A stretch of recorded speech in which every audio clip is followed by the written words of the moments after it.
The Titanic killed 1,517 people. You've heard that story 100 times, but there was another ship, one that killed over 9,000 people. And most people have never heard of it at all. This is the story of the Wilhelm Gustloff. January 30th, 1945, the Baltic Sea. It's minus 18 degrees, and the water is so cold that survival isn't measured in hours, but in minutes. A ship is moving through the darkness, packed far beyond what it was ever built to carry. On board are refugees, wounded soldiers, and children. Thousands of people pressed together, many with nowhere to sit, all trying to escape the Soviet advance. They believe they're getting out, but they aren't. At this point in World War II, Germany is collapsing. On the Eastern Front, the war has turned into a mass retreat, millions of civilians fleeing west in desperation. This was Operation Hannibal, the largest naval evacuation in human history. The Wilhelm Gustloff wasn't built for this. When it was launched in 1937, it was a luxury cruise ship built for comfort and leisure. But by 1945, it had become a floating barracks crammed with over 10,000 people. From the moment it leaves, things are already going wrong. The ship is too slow, it's too heavy, and then a decision is made that changes everything. The navigation lights are turned on. Because a minesweeper had warned of mines in the area, the captain turned the lights on to avoid a collision.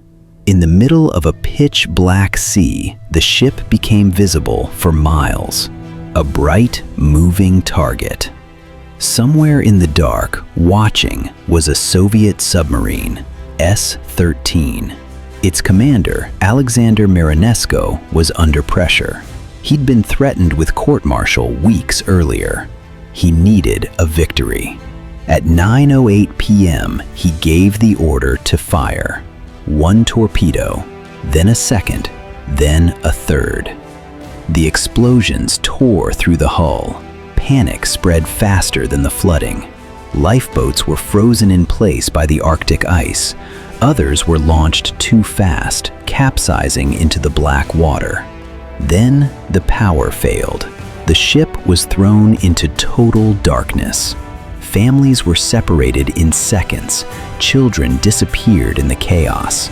Wounded soldiers below deck couldn't move. In just 44 minutes, the Wilhelm Gustloff was gone.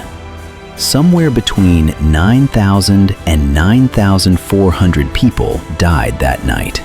Only about 1,200 survived, pulled from the water by rescue ships that arrived just in time to see the final moments of the hull slipping beneath the surface.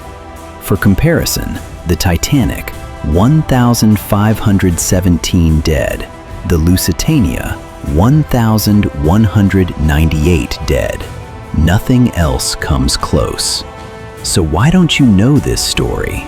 Because almost no one wanted to tell it. The Nazis suppressed the news to protect what little morale remained. After the war, the silence continued for a different reason. The victims were German. In the aftermath of Nazi atrocities, there was little appetite for mourning German civilian suffering. The country was grappling with guilt, not grief. Meanwhile, the Soviet Union called Marinesko a hero. The story fell into a historical blind spot. It was too German for the Allies and too uncomfortable for the world. This story creates a kind of moral vertigo. The victims were civilians, mostly women and children fleeing a war they didn't control. And the man who sank the ship was fighting on the right side of history. That contradiction doesn't sit easily. The author Günter Grass once said his generation felt they weren't allowed to mourn it, that acknowledging this suffering felt dangerously close to excusing German guilt.